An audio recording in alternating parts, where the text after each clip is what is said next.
When Alzheimer's strikes a loved one, it obviously strikes an entire family. Dr. Mask is here now to talk about how people deal with this and specifically how one family coped with it.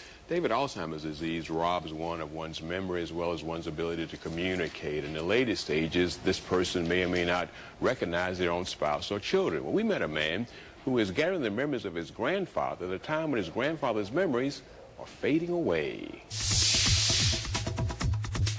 Stefan Sawicki packed a lot of living into his 88 years. As a grandson, he just had such an interesting life, you know, bookie for the mob and, you know, World War II paratrooper. Joel and Sean Robert remember all their grandpa's stories. About 8 years ago, the stories began to slip away. It just seemed like Grandpa was slowly just forgetting things more and more. It got worse. I was very confused and frustrated, and I didn't really understand what was going on, so the natural thing for me to do was to pick up a camera. Joe cherished every moment in black and white. After Grandpa passes away, I mean, a lot of people, that's all they have left are these little items that are left over.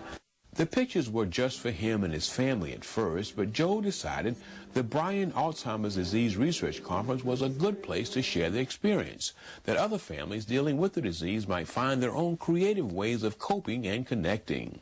It's little things like this is that they can do in their lives to maximize the moment with their loved one. In something as easy as taking a picture or writing a journal or just the simple fact of showing up. The one of him dancing with my mother actually is probably my favorite because it's just the two of them, father-daughter dancing. A single person's devotion to a loved one. I think what makes his life special was the fact that he was always there for my brother and I when we were growing up. Now they want to be there for him.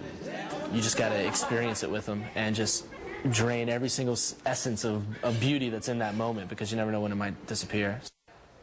Now, these wonderful photographs on display today and tomorrow at the downtown Durham Marriott. You do not have to be registered for the conference. You can simply go down and just take a look. Well, amazing photographs there, Sure Dr. Mask. There's such a fine line between coping and hoping.